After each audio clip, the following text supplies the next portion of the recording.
하나님 말씀 보겠습니다. 하나님의 말씀은 신명기 28장 1절에서 6절 말씀입니다.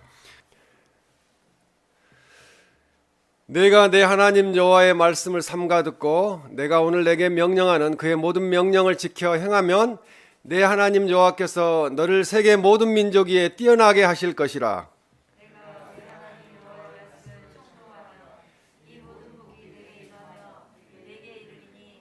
성읍에서도 복을 받고 들에서도 복을 받을 것이며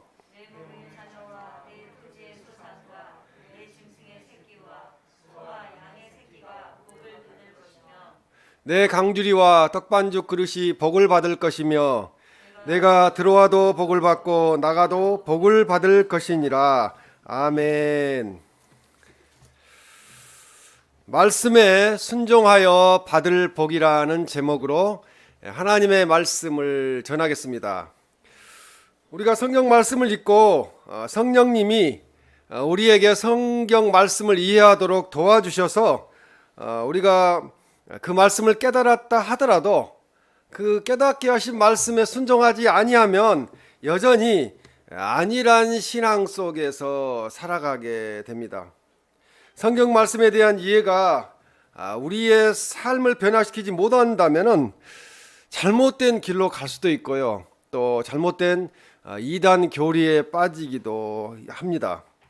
우리가 단지 말씀을 이해했다는 사실 하나에 만족하고 안심하는 것은 위험한 그런 일입니다. 우리는 하나님의 말씀을 듣고 행하는 자가 되어야 하며 말씀을 듣고 곧 망각하는 잊어버리는 사람이 되어서는 안 된다는 말씀입니다. 야고보서 1장 22절에서 25절 말씀에 보면은 너희는 말씀을 행하는 자가 되고 또 23절에 말씀을 듣고 행하지 아니하면 24절에 제 자신을 보고 가서 그 모습이 어떠했는지를 곧 잊어버리거니와 25절에 실천하는 자니 그 사람은 그 행한 일에 복을 받으리라 그렇게 말씀합니다. 실천하는 자가 복을 받는다는 거죠.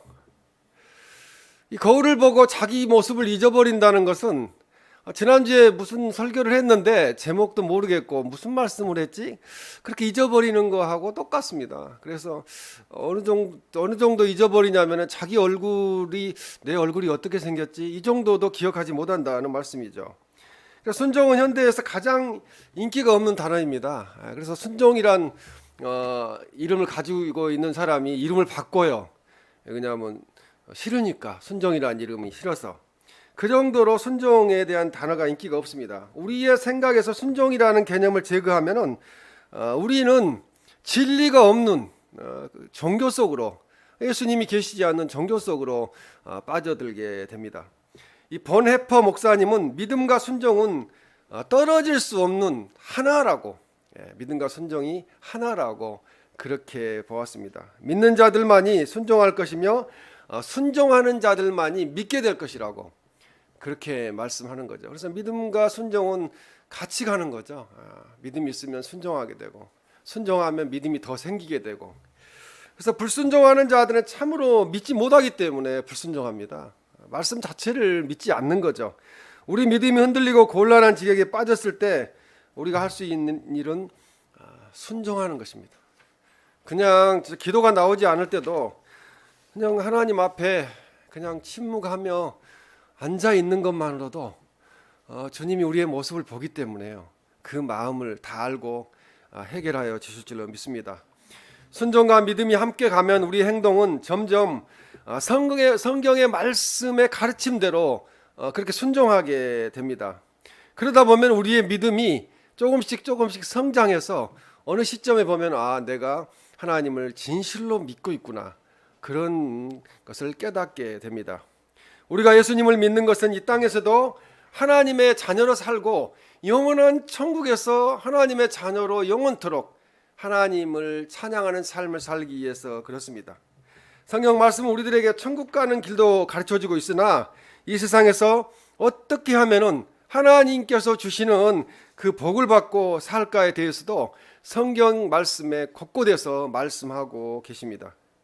우리는 귀를 기울여 하나님께서 이스라엘 백성이 먼 훗날에 이 가나안 땅에 들어가서 어떻게 살아야 될 것인지, 어떻게 살아야 하나님의 복을 받을 수 있는 것을 가르쳐 주시는 오늘의 본문 말씀을 듣고 우리도 하나님 말씀대로 살아가시기를 바랍니다. 사람이 행복하게 사는 것이 사람의 힘으로 되지 않습니다. 아무리 자기가 행복을 외치고 해도 그것이 자기 뜻대로 안 됩니다. 반드시 하나님께서 함께 하셔야만 행복을 누릴 수가 있습니다. 하나님께서 함께 하셔야만 건강할 수 있고요, 또 평안할 수 있습니다. 오늘 주신 하나님의 말씀을 듣고 하나님께서 주시는 복을 받으시기를 주님의 이름으로 축원합니다. 이 첫 번째는 이 말씀에 순종하여 복을 받기 위해서는 하나님의 말씀을 삼가 듣고 모든 명령을 지켜 행하라고 말씀합니다. 이 본문 신명기 28장 1절에 내가 내 하나님 여호와의 말씀을 삼가 듣고 이렇게 말씀합니다. 이 삼가 듣고는 경청하다는 뜻입니다. 그래서 이 히브리어로는 쉐마 이스라엘 이렇게 쉐마라고 이야기하는데요. 이 반복된 이 쉐마를 언어에선 쓰고 있는데 이것은 듣고 또 들으라는 거예요. 하나님 말씀은 한 번 듣고 끝나는 것이 아니고 듣고 반복해서 또 들으라고 말씀하고 주의하여 경청하라고 말씀합니다. 그리고 이 킹 제임스 버전 영어 성경에는 삼가 듣고를 성실하게 듣다고 말씀합니다.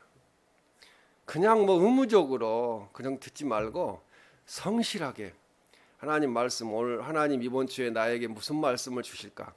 또 한 주간을 내가 그 말씀 붙들고 살아야 되는데 그렇게 하나님의 말씀을 성실하게 드려야 될 줄로 믿습니다. 우리는 하나님의 말씀을 믿음으로 받아야 한다는 거죠. 이 설교를 하나님께서 말씀을 통하여 하시는데 이게 목회자가 전달하는 말씀 정도로만 받아서는 안 된다는 거죠. 하나님이 나에게 말씀하시는구나. 성경 말씀 가지고 설교를 하기 때문에 그렇습니다. 이 불신앙으로 받거나 의심하지 말아야 한다는 거죠. 하나님 말씀을 하나님의 전능하신 약속으로 믿으시기를 바랍니다. 인본주의적 신앙을 버리고 하나님 중심적인 신앙생활을 해야 됩니다. 세상은 갈수록 사람이 우상이 되고 있습니다. 그래서 우리는 사람을 바라보는 것이 아니고 오직 예수 그리스도를 바라보는 그러한 삶을 사시기를 주님의 이름으로 축원합니다. 또한 하나님의 말씀을 지켜 행하라고 말씀합니다. 본문 신명기 28장 1절에 그의 모든 명령을 지켜 행하면 이렇게 말씀합니다. 그래서 이 지켜 행하면은 내 하나님 여호와께서 너를 세계 모든 민족 위에 뛰어나게 하실 것이라 그렇게 말씀합니다. 지켜 행하면은 하나님의 풍성한 축복을 받을 수 있는 전제 조건이라는 거죠. 그래서 그 전제 조건은 순종이라고 제시되었고요. 인간 구원의 역사는 하나님의 절대적인 은총에 의한 무조건적이고 하나님께서 하시는 단독적인 역사라는 거죠. 그래서 하나님 명령을 지켜 행해야 된다는 것입니다. 이 세상을 살아가는 주님의 백성들은 자신들이 행한 모든 행위에 대해서 책임을 져야 합니다. 그래서 잘못된 것은 끊어버려야 돼요. 그 잘못된 것을 계속 붙들고 있다 보면 나중에 책임질 일이 눈덩이처럼 불어나가지고 크게 책임져야 될 일이 발생하게 됩니다. 그래서 하나님께서는 하나님의 백성들의 순종과 불순종에 대해서 반드시 보응하신다고 신명기 오늘 28장 또 15절 이후에 하반절에도 계속 이야기를 하고 계시고요. 또 욥기 34장 11절 또 잠언 24장 12절 로마서 2장 6절에도 불순종에 대해서 순종에 대해서 반드시 하나님이 상급을 주시고 심판을 하신다는 것을 말씀하고 계십니다. 그러므로 우리 그리스도인들이 배워야 할 교훈은 순종의 교훈이라는 거죠.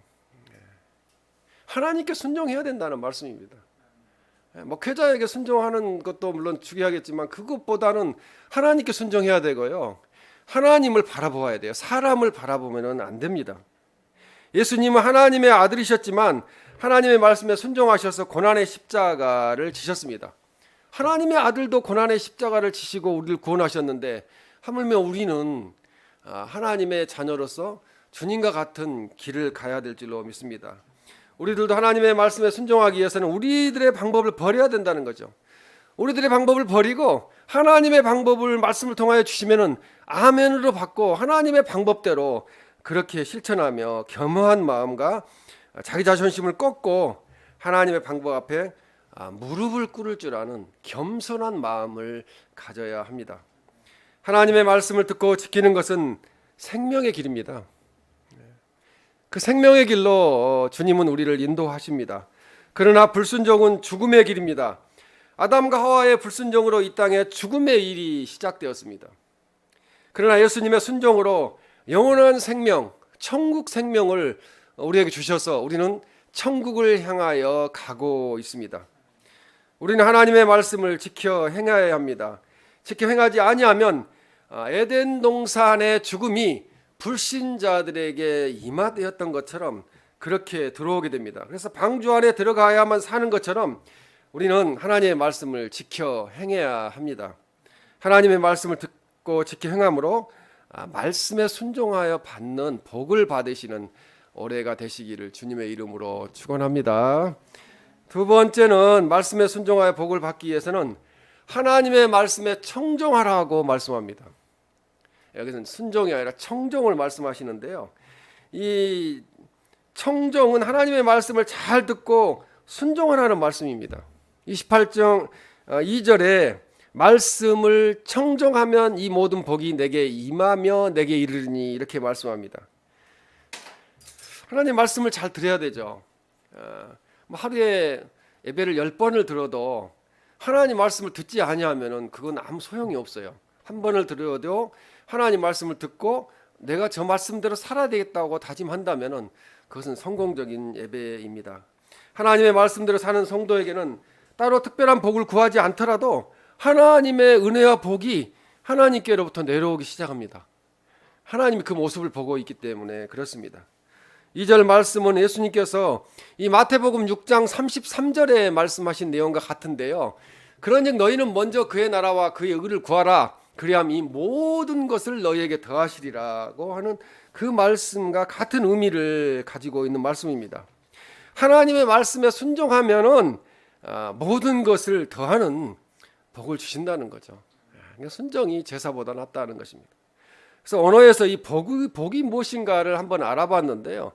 이 복이라는 그 기본 동사는 이게 언어로는 베라카라고 복을 이야기하는데 이 기본 동사가 이 바라크예요. 바라크. 근데 이 무릎을 꿇다라는 의미를 가지고 있습니다. 복이 무릎을 꿇다라는 거예요. 세상 사람들은 이걸 잘 모르죠. 이것은 복의 기원을 말하는 바 모든 복은 하나님으로부터 임하기를 사모하는 마음으로 겸손히 하나님 앞에 무릎을 꿇어야 된다는 거죠. 복을 받기 위해서는 새해 들어서 아무리 복 받으라고 이야기를 해도 그것으로 복을 받는 것이 아니고 하나님 앞에 순종하고 하나님 앞에 무릎을 꿇을 때 하나님이 복을 주신다는 말씀입니다. 이 무릎을 꿇는 것은 순종의 상태를 말합니다. 겸손의 상태를 말합니다. 나 하나님, 내 인생은 하나님께 있습니다. 하나님께 모든 걸 맡기는 상태를 의미합니다. 한편 성경 말씀을 보면 복에는 두 가지 복이 있습니다. 첫째는 물질적이고 현 세상을 살아갈 때 받는 현세적인 차원의 복이요. 둘째는 영적이고 내세적인 영원한 천국에 가서 받는 그런 내세적인 차원의 복입니다. 그래서 이 첫째 물질적이고 현세적인 차원의 복은 부차적이고요, 일시적인 거예요. 이 세상에 살 때만 누리는 그런 복입니다. 둘째 영적이고 내세적인 차원의 복은 근원적이고 복의 근원이라는 것, 첫째 되는 근원이고 절대적이고 영원한 복이 내세의 복이라는 겁니다. 천국 하나님 나라의 복이라는 거죠. 그래서 계시가 발전되어 있지 않은 구약 시대에는 복의 개념이 주로 외형적이고 물질적인 것을 표현을 했어요. 소가 몇 마리냐, 양이 몇 마리냐, 이런 땅을 얼마나 갖고 있느냐. 그러나 하나님의 뜻이 안전히 주님 예수 그리스도를 통하여 계시된 신약 시대에는 내적이고 영적인 측면이 복이라는 거죠. 근데 세상 사람들은 그걸 몰라요. 내적이고 예수님 안에, 하나님 안에 있느냐, 내가 하나님을 믿고 있느냐는 믿지 않는 사람하고 비교해서 표현할 수 없는, 비교할 수 없는 큰 복을 받고 있는 것입니다. 그러나 신구약 성경을 막론하고 신구약 시대를 막론하고 복에 대한 성경의 근본 개념은 동일합니다. 그 참된 복은 인간이 추구함으로써 얻어지는 것이 아니라는 거죠. 참된 복은 하나님 안에 있다는 겁니다. 하나님으로부터 인간에게 주어지는 것이라는 거죠. 그래서 어떻게 보면 축복이란 말도 그게 빌축자 맞지 않는 그런 말인데요. 복을 받기를 원합니다가 맞습니다. 하나님이 복을 주시기를 원합니다. 그래서 하나님께서 순종의 기반을 둔 하나님과 인간 사이의 올바른 관계에서 복이 성립된다는 거죠. 하나님과 우리 사이의 올바른 관계가 성립되어 있지 아니하면은 복을 받을 수가 없다는 거예요. 하나님이 복의 근원이시기 때문에 그렇습니다. 즉 복이란 단순히 하나님께서 인간들에게 베푸시는 어떤 유익의 단계를 넘어서 바로 하나님께서 참된 복의 근원이시고 복 그 자체이신 것이 하나님이시라는 거죠. 하나님 많은 복을 예전에 예화 때도 말씀드렸지만 준비하고 계시지만 구하지 않으니까 또 복을 받을 만한 그런 그릇이 되지 못하니까 못 받고 있는 경우도 많이 있습니다. 또 어린 아이에게 칼을 들려주면 위험하잖아요. 칼을 들고 있으면 위험하죠. 그와 마찬가지로 그것을 주었을 때 오히려 하나님 믿는 신앙을 열심히 하는 것이 아니라 세상적으로 나아갈 수도 있기 때문에 안 주시고 계실 수도 있다는 것입니다. 그래서 우리는 말씀에 대한 순종은 복을 받기 위한 수단이 아니라는 거죠. 내가 말씀에 순종하면 복을 주실 거지만 복을 받기 위해서 순종해서는 안 된다는 거죠. 순종하면은 모든 것을 너희에게 더하신다는 그런 말씀입니다. 하나님께서 우리의 복이 되어 주신 데 대한 의무가 우리가 순종하는 거예요. 이미 복을 우리는 엄청 많이 받았다는 거죠. 구원받은 백성이기 때문에 그렇습니다. 이런 관점에서 진정 성도가 추구해야 할 복은 하나님을 자신의 하나님으로 삼는 영적이고 내세적인 복이라는 거죠. 지금도 하루에 많은 사람들이 이 세상을 떠나가고 있습니다. 병원에 가면은 이 코로나 시국에도 사람들이 넘쳐나고 있어요. 뭔 병이 그렇게 많은지 각 과도 너무 많아요. 무슨 들어보지도 못한 과도 많고 병도 그렇게 많습니다. 그런데 그들에게 진정한 복이 무엇일까요? 오늘 아침에도 집사님 그 이야기 하셨는데 많은 걸 가지고 있어도 자녀들이 있어도 내가 이 세상을 떠나게 될 상황에 놓이게 되면은 그 자녀들이 또 가지고 있는 재물이 나의 그 건강을 회복시켜 줄 수도 없고요. 아무 도움이 되질 않아요. 그러나 하나님 안에 있을 때 하나님 안에 영적이고 내세적인 천국의 복을 받고 누리고 있을 때는 죽음도 두렵지 않고요. 하나님께 감사하게 됩니다. 예수님께서 가르쳐 주신 마태복음 5장 3절에서 10절 말씀에 보면은 제가 한번 3절 빨간 걸 할 테니까 뒤에 것을 한번 우리 성도님들이 같이 하시겠습니다. 심령이 가난한 자는 복이 있나니 애통하는 자는 복이 있나니 온유한 자는 복이 있나니 의에 줄이고 목마른 자는 복이 있나니 긍휼히 여기는 자는 복이 있나니 마음이 청결한 자는 복이 있나니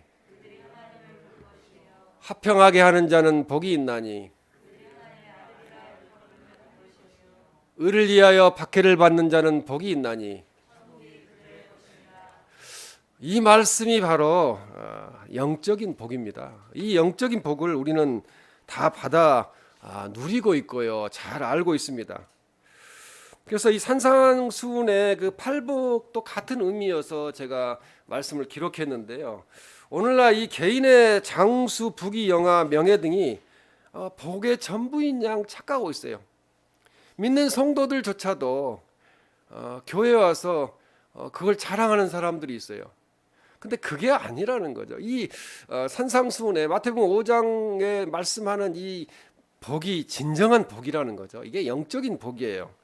이 복을 받고 있다면은 우리는 엄청난 복을 받아 누리고 있는 것입니다. 그러나 이 세상 사람들은 개인의 장수나 부귀, 영화나 명예 등이 복의 전부인 양 착각하고 끊임없이 개인의 그 축적을 위해서 그 물질적 축복만을 비는 기복신앙에 젖어 있다는 거죠. 내가 교회 다녔더니 이렇게 잘 살게 해주셨다.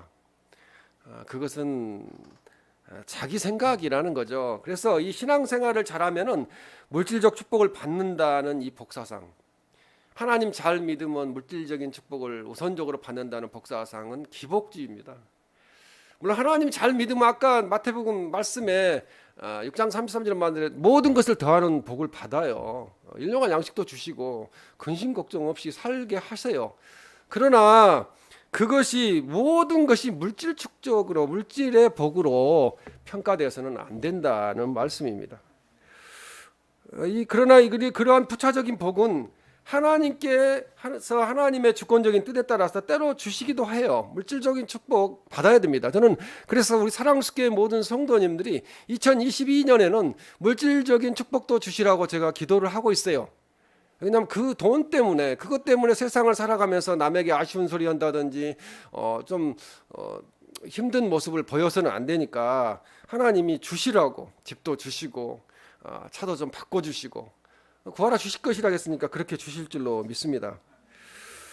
그래서 이 현세적인 복은 주권적인 하나님의 뜻에 맡겨야 된다는 거죠. 하나님이 주시면 감사하고 또 은혜에 감사하는 삶을 살아야 됩니다. 그래서 전적인 것을 하나님께 맡기고 매일 하나님과의 올바른 관계를 맺는 것을 우선시해야 된다는 거죠. 그것이 바로 참되고 복된 생활을 추구하는 가장 귀중한 귀한 삶이라고 말씀할 수 있습니다. 우리가 하나님 아버지와 나의 관계만 올바로 유지하고 있다면 나머진 것은요 다 부차적인 거라는 거죠. 하나님의 아들이고 딸인데 하나님이 책임을 져 주시지 않겠습니까? 우리들이 하나님과 올바른 관계를 맺는 참되고 복된 생활은 믿음으로 하나님의 말씀에 순종할 때 이루어진다는 거죠. 그래서 순종은 기쁨으로 봉사하는 것, 또 기쁨으로 전도하는 것, 기쁨으로 충성하는 것을 말합니다. 그래서 우리가 오늘 이 말씀을 깨닫고 하나님의 말씀에 청종하며 하나님의 말씀을 잘 듣고 순종함으로 우리 사랑수 가정 모두가 복을 받으시기를 주님의 이름으로 축원합니다. 세 번째 이제 마지막으로 하나님께서는 말씀을 듣고 지켜 행하며 순종하는 성도들에게 여러 가지 복을 주신다는 거죠. 저는 항상 가장 큰 복이 건강이고요, 또 평안이라고 보는 거죠. 건강하지 아니하면 평안할 수 없고, 저는 그냥 멘트를 항상 복을 빌 때 건강과 평안을 주시기를 축복하며 기도한다고 말씀을 드리는데, 인생 살아보니까 다른 게 없어요. 건강하지 않고 평안하지 않으면은 다른 게 다 소용이 없어요. 근데 이 여러 가지 복을 오늘 주신다고 하나님은 말씀하고 계십니다. 그래서 우리가 어디에 있든지 어디를 가든지 복을 주세요. 우리가 지금 우리 교회에 앉아서 예배 드리고 수 있다는 거, 또 뭐 나오기가 쉽지 않아서 인터넷으로도 예배 드리고 수 있다는 거, 그 건강 주셨다는 거, 그거 은혜가 큰 은혜입니다. 그래서 신명기 28장 3절에서 보면은 성읍에서도 복을 받고 들에서도 복을 받을 것이며, 이 성읍은 항상 많은 사람들이 분비입니다. 도시를 이야기하는 거죠. 그래서 각종 사건과 소문이 빠르게 입에서 입으로 전해지는 곳이 성읍인데요. 성읍에서 복을 받는다는 것은 많은 사람들이 알 수 있는 공개적이고 큰 축복을 받는다는 거죠. 오늘 가만히 한번 생각을 해보시기 바랍니다. 지금은 내가 힘들지만 1년 전에, 2년 전에, 아니 10년 전에 하나님이 그때 내가 기대도 못했던 복을 나에게 주셨지. 그거 있잖아요, 그렇죠? 그런 복들에 감사해야 되고요. 그런 복들은 공개적으로 선포가 됐어요. 그것에 대해서 잊지 말고 감사를 해야 됩니다. 반면에 들은 사람이 매우 드문 한적한 장소이죠. 들에 나가면은 사람 많지 않잖아요. 따라서 들에서 복을 받는다는 것은 다른 사람들은 알지 못할지라도 사적으로 하나님의 축복을 받는 것을 의미합니다. 내 마음속에 간직되어 있는 축복. 하나님 그때 나를 그렇게 복을 주셨지. 결국 여기서 이 성읍과 들은 인간이 직면할 수 있는 모든 환경과 장소를 뜻하는 거예요. 인간이 직면할 수 있는 모든 환경과 장소에서 하나님의 말씀에 순종하는 자는 어디에 있든지 그리고 어디를 가든지 하나님의 넘치는 은혜를 입게 되리라는 말씀입니다. 그러한 축복을 우리 사랑수 가정 모두가 새해 받으시기를 주님의 이름으로 축원합니다. 하나님께서 우리 성도들 가정에 언제든지 가정에 있든지 직장에 있든지 어디에 가 있든지 우리로 인해서 많은 사람들이 복을 받는 그런 삶이 되시기를 주님의 이름으로 축원합니다. 자녀들에게 또 복을 주십니다. 자녀들에게 복을 주신다 그러면은 자녀들 때문에 집집마다 다 걱정 근심들이 있잖아요. 그런데 이 오늘 본문 말씀의 4절에 보면 내 몸의 자녀와 이렇게 말씀합니다. 복을 받을 것이며, 이 자녀가 있다고 다 행복한 것은 아닙니다. 오히려 자녀들 때문에 부모가 눈물 흘리는 경우가 많습니다. 이런 가정마다 거의 많은 가정이 그렇습니다. 그래서 예전은 말씀에 가지 많은 나무에 바람 잘 날 없다. 옛날 속담 또 어른들 말이 하나도 틀린 말이 없어요. 그래서 그렇다고 자녀가 없는 것이 복이냐 하면은 그것도 아니라는 거죠. 또 없는 사람은 없기 때문에 또 힘들어요. 지금은 자녀들이 어리고 신앙이 미성숙해서 부모님을 힘들게 합니다. 가정마다 다 그렇습니다. 하지만 하나님께 순종하면 결국은 자녀들이 잘 되는 복을 결국은 주신다는 거죠. 성 어거스틴이 수많은 죄를 짓고 잘못된 일을 많이 했지만 그 어머니 모니카의 눈에서 눈물을 쏟게 그렇게 걱정 근심을 끼쳤지만 그가 돌이켜 회개하고 하나님께 돌아왔을 때는 놀라운 하나님의 사역자가 되었습니다. 그 다음에 재산의 복도 주신다는 거예요. 4절에 보면은 내 토지의 소산과 내 짐승의 새끼와 소와 양의 새끼가 복을 받을 것이며 이렇게 말씀합니다. 이 말씀은 가축의 증산이 온화히 이루어진다는 거죠. 예전에는 복의 개념이 자기들이 키우는 목 축업을 하니까 가축을 숫자로 복을 평가를 했는데요. 그 수요가 크게 번성하리라는 것을 가리킵니다. 유목민족이 있어서 이 가축이 늘어나는 거, 짐승이 새끼를 낳고 이렇게 복을 받는 거, 이것이 가장 큰 복이었다는 것입니다. 이 토지의 소출이 풍년이 들어서 늘어나고 또 짐승의 새끼와 소와 양의 새끼가 복을 받을 것이라고 말씀합니다. 비록 지금은 재산 때문에 힘들고 고통스럽지만 인내하며 하나님의 말씀을 듣고 지켜 행하며 순종하면은 하나님께서는 결국에 언젠가 예비하신 때 재산의 축복을 주실 줄로 믿습니다. 소와 양의 새끼가 죽지 않고 잘 자라서 재산이 점점 불어나는 것처럼 그렇게 될 줄로 믿습니다. 그래서 희망을 잃지 마시고 지금 현재의 삶에 너무 힘들지만 그것을 인내하고 이겨내시면 언젠가는 하나님이 이러한 복을 주실 줄로 믿습니다. 또 신명기 28장 5절 말씀에 보면은 내 강주리와 떡반죽 그릇이 복을 받을 것이며 이렇게 말씀합니다. 이 강주리는 땅에서 거둔 곡식과 가시를 이야기합니다. 그 밖에 모든 토지 소산을 담아두거나 저장해 두는 데 쓰이는 각종 용기를 강주리라고 그렇게 이야기를 합니다. 이 떡반죽 그릇은 반죽을 부풀리는 반죽통을 이야기하는 거죠. 그래서 히브리인의 주식은 밀가루로 빵을 만들어서 먹었고요.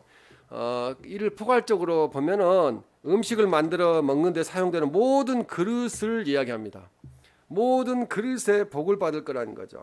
그래서 내 강주리와 떡반죽 그릇이 복을 받을 것이라는 말씀은 하나님께서 이스라엘의 모든 백성들의 식생활을 해결하여 주시겠다는 거예요. 우리는 너희는 목숨을 위하여 무엇을 먹을까 마실까, 몸을 위하여 무엇을 입을까 걱정하지 말라고 그러시잖아요. 이스라엘 백성들은 강야에 있었습니다. 그들은 40년 강화 생활을 했지만 옷이 헤어지지 않았다고 그렇게 이야기합니다. 새로운 옷을 공급받은 것도 아닌데, 그리고 만나와 메추라기를 주셨습니다.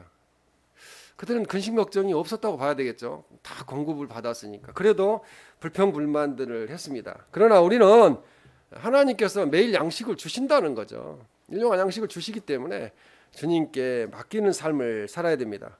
말씀을 듣고 지켜 행하며 순종하는 우리들에게 매일 양식을 주셔서 잘 먹고 우리가 건강하게 사는 건강의 복을 주시기를 주님의 이름으로 축원합니다. 형통의 복도 우리에게 주신다는 거예요. 본문 신명기 28장 6절 말씀이 그 말씀인데요. 내가 들어와도 복을 받고 나가도 복을 받을 것이니라. 내가 들어와도 복을 받고는 일을 마치고 귀가하거나 또는 휴식을 취하러 집으로 들어올 때에도 변함없는 하나님의 축복을 입을 것이라는 뜻입니다. 나가도 복을 받을 것이라는 것은 하루 일과를 시작하기 위하여 직장으로 나가는 길에도 하나님께서 함께하여 주셔서 우리들이 하는 모든 일이 형통하게 도와주실 거라는 거죠. 그러면은 목사님 지금 사업이 잘 안 되는데요.